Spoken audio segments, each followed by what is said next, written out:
عالمة خرجت من المختبر لعالم السياسة واتقال عنها إنها أخضعت زعماء أوروبا، وهي سياسية بتكره الجدران بعد ما عاشت حياة صعبة أمنيا في ألمانيا الشرقية اللي كان بيسيطر عليها السوفييت. ومع انهيار جدار برلين نقدر نقول إن انهارت قدامها كل الجدران، وحطت كل اللي استفادته من تجربة عاشتها في ألمانيا الشرقية عشان تبقى على قمة هرم السياسة في أوروبا. خسرت تأييد حزبها بسبب دعمها للمهاجرين، وأنقذت دول اليورو من الانهيار، وهي السيدة اللي مسيرتها امتدت 16 سنة على رأس السلطة الألمانية، ووصفتها التايمز الأمريكية بأنها أقوى امرأة في العالم. هي المستشارة الألمانية السابقة أنجيلا ميركل. تعالوا نعرف في حلقة النهاردة إيه السر وراء أنجيلا ميركل اللي قدرت تجمع بين إنها تكون المرأة الحديدية وإنها تكون ماتي بالألمانية أو ماما ميركل زي ما سماها الألمان. أنا محمود طولان، وتعال نشوف الرابط.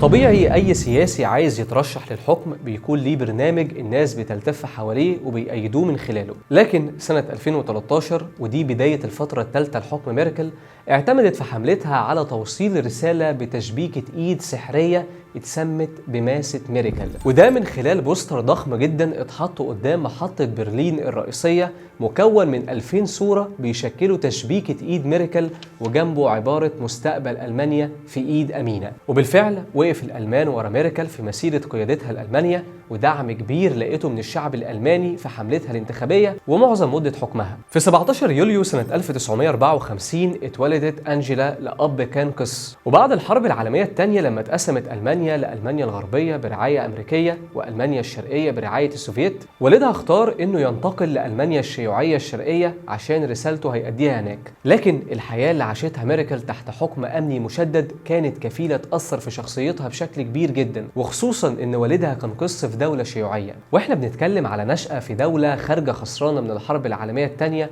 واقتصادها منهار. وكمان زاد عليهم إن سنة 1961 اتبنى جدار برلين عشان تزيد قسوة العزلة عليها. لكن ميركل تقدر تقول كده إنها كانت بتطلع طاقتها وكبتها في الدراسة، وأخدت الدكتوراه في الكيمياء الطبيعية سنة 1978، وفضلت مكملة بتشتغل ليل نهار في المختبرات، والسياسة مش في دماغها. الكلام ده كان لحد سنة 1989، ودي السنة اللي اتهدم فيها جدار برلين، واللي قالت عنه أنجيلا ميركل وهي مستشارة إنه منحها فرصة للعبور للعالم. وفي نفس السنة اللي اتهدم فيها الجدار حطت أنجيلا رجليها على أول سلمة في عالم السياسة وانضمت للحزب الديمقراطي المسيحي، وبعدها بسنة واحدة قدرت تحجز مكانها في البرلمان في أول انتخابات تشريعية بعد الوحدة. وفي سنة 82 انفصلت عن زوجها أولريخ ميركل واللي اسمه فضل ملازم ليها طول حياتها، واتجوزت بعدها بالكيميائي يوخيم زاور. لكن ميركل اللي اتأثرت بحياتها في ألمانيا الشرقية وبتتصرف بهدوء شديد وفي صمت تام، قدرت تفاجئ الكل بتفوقها لحد ما وصلت لمنصب وزيرة المرأة والشباب، وبعدها وزيرة البيئة والسلامة النووية. وكان ممكن تكون زي أي مسؤول بيمسك وزارة بيئة ملف مش عليه العين خصوصا في التسعينات، لكنها قدرت تبهر العالم كله في مؤتمر الأمم المتحدة للمناخ سنة 1995، وبفضل أدائها المبهر ده في المؤتمر وثقتها الكبيرة في نفسها وهي بتقوده خرج تفويض برلين اللي بيلزم الحكومات بجداول زمنية لتقليل الانبعاثات. بعد هزيمة رئيس الحزب الديمقراطي المسيحي هيلموت كول في الانتخابات البرلمانية اتعينت ميركل زعيمة للحزب سنة 2000، لكن طموح عالمة الفيزياء صاحبة النفس الطويل والصبر على نتائج التجارب ما يتوصفش. وسنة 2005 فازت ميركل في الانتخابات، وده اللي اداها لقب ميردر اوف مين أو قاتلة الرجال بحسب صحيفة بوليتيكو. ميركل كانت مستلمة البلد لسه ما تعافتش من آثار الحرب، لأن وقتها كان الدين العام 94 مليار دولار والبطالة 12.6%. لكن تأثر ميركل بنشأتها في دولة شيوعية بيخلي ايديها مش فرطة من الآخر، يعني جالكوا اللي هيخليكوا تلموا ايديكوا. طب هنا ميركل عملت ايه عشان تضخ الدم في الاقتصاد الألماني؟ أول حاجة خفضت الإنفاق الحكومي، ومعاها خفضت الضرائب على الشركات علشان تشجعهم ييجوا يستثمروا عندها، وجنب كل ده خلت الحد الأدنى للأجور 8.5 يورو في الساعة. ايه السياسة المتشددة دي هتعصر الاقتصاد حرفيا. عايز اقولك ان ده هو اللي حصل فعلا، والعجز وصل في 2007 ل9 مليار بس. انت متخيل هي في سنتين عملت ايه في البلد؟ وعرفت ليه سموها ماما ميركل اللي شاف فيها الالمان طوق نجاح حقيقي؟ عايز اقول لك ان ميركل اخدت في وشها وطارت بالاقتصاد الالماني اللي خلته في عهدها الاول اوروبيا والرابع عالميا بعد امريكا واليابان والصين، وده بعد ما حولت العجز من 3.5% لفائض 3% ونزلت بالبطاله ل 4.9% في 2018. لكن خليني اقول لك، صحيح سياسه ميركل التقشفيه جابت نتيجه ورحب بيها الالمان، لكن لما جت توجه نفس السياسه على ازمه اليورو اتواجهت بموجه كره وانتقادات كبيره جدا.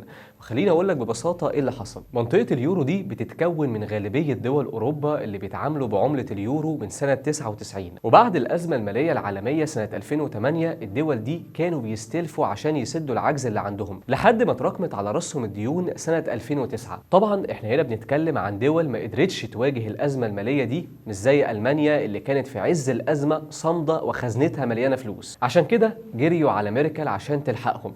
هنا بنلاقي ميركل اللي كان عندها عقدة من الانعزالية والجدران كانت مصرة على الانفتاح مع دول أوروبا وإننا نشيل بعض في الأزمات. من الآخر راحت قالت للحكومات هتسمعوا كلامي عشان تخرجوا من الأزمة، وقالت لهم لازم يكون في خطط تقشف، يعني تقللوا الأجور وتزودوا ساعات العمل وترفعوا سن المعاش وكمان تلموا إيديكم وإنتوا بتصرفوا. طبعا الحكومات قالوا لها حاضر يا ماتي زي ما شعبها قال، إنما شعوب الدول دي خرجوا في مظاهرات ضدها في روما وأثينا ولشبونة وغيرها. لكن كلام ميركل كان صح وقدرت الدول دي تتعافى واحدة واحدة، وده اللي خلى ميركل وقفت في الاتحاد الأوروبي وقالت وقت الأزمة إن سقوط اليورو معناه سقوط لأوروبا. الكل حرفيا بقى ماشي وراها، عشان كده بنلاقي تقارير صحفية بتوصفها بإنها مديرة أزمات أوروبا.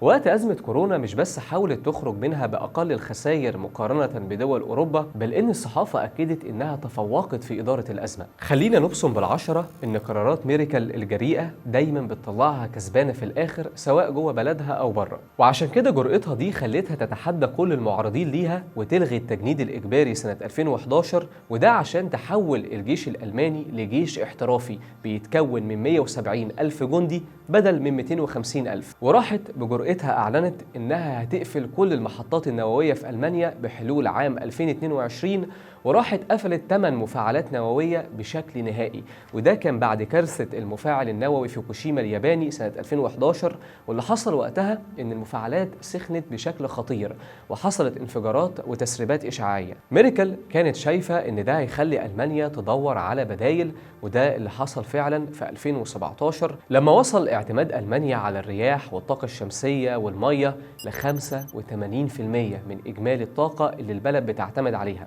انت متخيل عقلية زي دي بتبص لقدام كام سنة؟ طب احنا عمالين نتكلم عن قوتها وذكائها، طب سيدة بقوة ميركل دي هتتعامل ازاي مع عملاقين زي الصين وروسيا؟ الحقيقه ان ميركل اللي اجادت من طفولتها اللغه الروسيه قدرت تتعامل بمنتهى الذكاء مع الدب الروسي بوتين. وعايز اقول لك انك بمجرد ما تبدا تبحث على الانترنت عن اسم انجيلا ميركل وبوتين، فالنتائج مش هتخلو من الصوره اللي تداولتها الصحف العالميه بقوه في 2007 اثناء لقاء لميركل مع بوتين، وفيها كلب اسود ضخم موجود في اللقاء. الحقيقه ان بوتين كان عارف ان ميركل عندها رهاب من الحيوانات، تعمد انه يخوفها ويشوف رد فعلها ايه. لكن الحقيقه ان ميركل كانت في منتهى الثبات وقتها، وده اللي قالته بعدها بسنين في لقاء ليها مع شبكه CBS، انه كان متعمد انه يخوفها، لكن قالت انها اعتادت العمل مع الضغوط السياسيه منذ الطفوله، عشان كده ما اتصدمتش من اللي بوتين عمله. واتقال عنها انها بتمشي على خيط رفيع بين التعاون والردع في علاقتها مع روسيا. اما الصين فميركل اللي بتحط الناس في المكان اللي تستحقها كانت مقدره كويس جدا قوه البلد دي،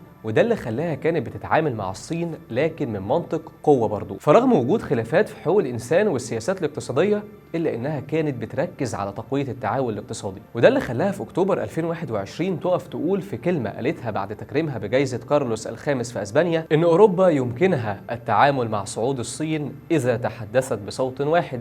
فهي بالفعل كانت بتثبت دايما انها بتكره الحدود والانعزال والاقصاء. وبنلاقي ان عدوه الجدران اللي بتميل للاتحاد والانفتاح هتفضل دي مبادئ ملازمه ليها في حياتها السياسيه لاخر لحظه، حتى لو هيكلفها انها تفقد زعامتها للحزب الديمقراطي المسيحي أو تفقد شعبيتها. الحقيقة إن ده اللي حصل في تعامل ميركل مع اللاجئين لما خلفت كل حلفائها في أوروبا اللي قفلوا الباب في وش اللاجئين، واستقبلت هي 1.5 مليون لاجئ غالبيتهم من سوريا، واتبعت سياسة الباب المفتوح اللي أعلنت عنها في 2015. ترامب نفسه وقف وقال إن اللي هي بتعمله ده وصمة عار. وبعد ما المهاجرين اتسببوا فعلا في بعض المشاكل ونقدر نقول إنهم ما بيضوش وش الست اللي استضافتهم، نزلت شعبية ميركل وتأييد الألمان ليها من 33% لأقل من 18%. لكن ميركل أعلنت تمسكها بمبادئها وإنها مش هتتنازل عن دعمها للمهاجرين، وفي 2018 أعلنت استقالتها من قيادة الحزب وقالت إنها هتكمل في منصب المستشارة لحد سنة 2021. لكن قبل ما تسيب منصبها بسنة،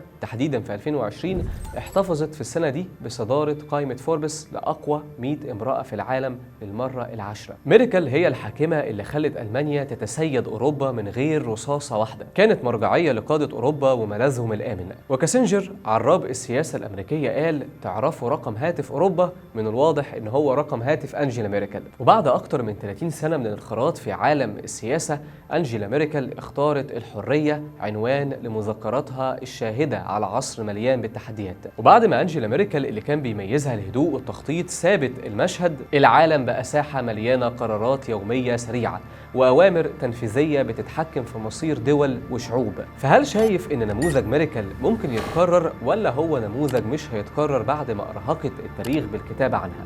اكتب لنا رأيك في التعليقات، وما تنساش اللايك، وكالعادة شير الرابط.